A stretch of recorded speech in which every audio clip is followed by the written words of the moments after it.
Here's Tales from the Tape Vault with Roy Hendrickson. Hi there, I'm Roy Hendrickson, and today we have the pleasure of speaking with Bill Scheniman. Bill was at Powerstation near the beginning where he recorded and mixed many albums including NRBQ, Bruce Springsteen, Diana Ross, Chic, and Sister Sledge. Bill was also chairman of the Music Production and Engineering Department at Berklee College of Music in Boston for 9 years, where he also served as full professor for an additional 2 years.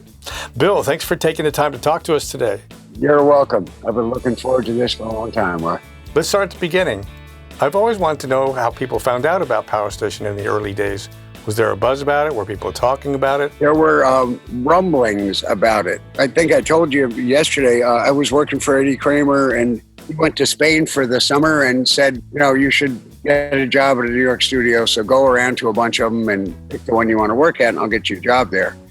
And I talked to a couple of people who were already engineers, and they said, don't do that, because everybody, wherever you wind up, will hate you because you jumped in line. Right. But somebody, and I don't remember who, I think it was a tech I knew from Electric Lady, because I was trying to find Neil, to ask him advice. So I called Electric Lady, talked to one of the techs whose name I don't remember, and he said, well, Neil's working at this new place in Midtown called Powerstation. So I think I just called information, got the phone number, got the address, drove down from upstate New York, and went and pushed the buzzer and walked up into this bomb zone of a lobby. There was no ceiling yet. There were wires hanging down and conduit open and concrete dust everywhere, and it looked like a disaster area. But you went through the door, and there was pretty much the lobby area outside of Studio A, and a little coffee bar was there and stuff, and Neil was doing a session. So I waited all day to talk to Neil, but I didn't want to bother him in a session. So while I was waiting, I kept busy. I washed the coffee pots, I made fresh pots of coffee when I saw it run out. Sure. They were building Studio B, so I carried concrete blocks in for an hour. And at the end of the day, Neil said, he finally met me, hey, how you doing? You have to go talk to Gail. So I went upstairs and talked to a lady named Gail Frieda, who was the original studio manager. And she said, okay, I'll get you an appointment with Bob Walters. He's the co-owner. I came in the next morning and was all nervous, and they finally said, you can go upstairs and see Bob. And I went upstairs and, well, you know Bob. So there was Bob. And when he came in and sat down, he said, hi, who are you? Tell me a little about yourself. And I told him about Kramer. And I'd been a tour bus driver and a live sound guy, and I'd done everything you could do in the music business. He said, well, why are you here? I said, well, I want to work full-time at a real recording studio. And I knew Neil, and so I came here to find out about this place. He said, you were here all day yesterday.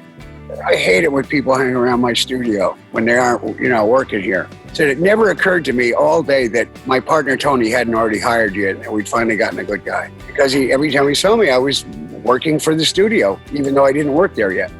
He hired me. He never looked at my resume. He said, I hate those fucking things. So I had a job. He hired me as an assistant. He said this could take a couple of years, and it didn't. It didn't take that long. I rose to the occasion each time. I worked my ass off. I actually lived in the building for a while. There were dorm rooms for the original house carpenters on the third floor. Oh, that's interesting. I didn't know that. I don't know if they made me an engineer because it was just an embarrassment to have an assistant that old or what. I mean, that was the best studio in the world. Already, it was the best studio. Somehow people found out about it so early on, right? Yeah, and we were an amazing team of house engineers. Right. You could book the place and say, I'll take who you give me, and have a great set. Guaranteed. And it ran like clockwork. The sessions started when they were supposed to. They stopped when they were supposed to. The room was completely clean and zeroed out and ready for the next client between sessions. Yeah. But there was almost no schmoozing. There was no attempt to make clients comfortable. Mm-hmm. None. The house carpenters built a couch in front of the Neve in both rooms, A and B. And when they got done with it, and we were taking turns laying down on it, we went, hey, this is pretty good. Tony came in and said, put a table in the middle of it. I don't want people laying down in here. If you want to sleep, go to your hotel. That's right. We're here to work. That was why you were there. We were the buzz everywhere. Right. You heard about this place? I mean, nobody'd heard a live room in years. Right. Everybody was dead. And all of a sudden, there's this room where if you hit the snare drum, it sounded like a gun had gone off. And everybody went, that's what records are supposed to sound like.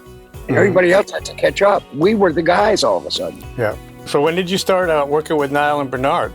I'd been around them a lot. Bob was, of course, their engineer. Sure. Bob liked me. I played tambourine on a bunch of Bryan Adams records, and I busted my ass for him. So we got along great. So he was starting to produce on his own. He had gotten to the point where his career had outgrown being a staff engineer. They needed a new engineer, and they already liked me. And so they said, let's try Crazy Bill. And we worked for 2 years straight.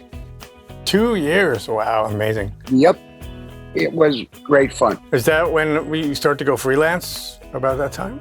Part of why I left was I'd gotten really typecast as just an R&B engineer because of all the time I spent with Chic. I did Luther Vandross's first single as a solo artist. Nice. And Diana Ross and Sister Sledge and Chic and Julio Iglesias. And, I did all these records. They're doing real well, but that's not what I'd grown up with, and that's not what I thought I wanted to do. Sure. I loved it because they were great guys and they were great records, but I wanted to do some rock and roll with bands again. So what were your favorite records? Bruce Springsteen wanted to cut a demo of a song he'd written for Donna Summer. It was called Protection. Mm-hmm. So he called me in to cut that demo, and we had a great time. I was pushing him because I didn't know better. Sure. And when I was engineering and there was no producer in the room, I was the producer. Sure. And so I go, come on, Bruce, you can do that again. Let's do that again. He goes, oh, you want to save it? No, we don't have to save it. I'll just go over it. Come on, let me rewind. Let's do it again. And the band was looking at me like, oh my God, Bruce loved it. He absolutely loved it. And at one point he did a solo. And I said, wow, Bruce, you're a really good guitar player. And the band looked like, oh no, lightning. All he said was, oh, Wild Bill, man, nobody ever says anything like that to me anymore. Thanks.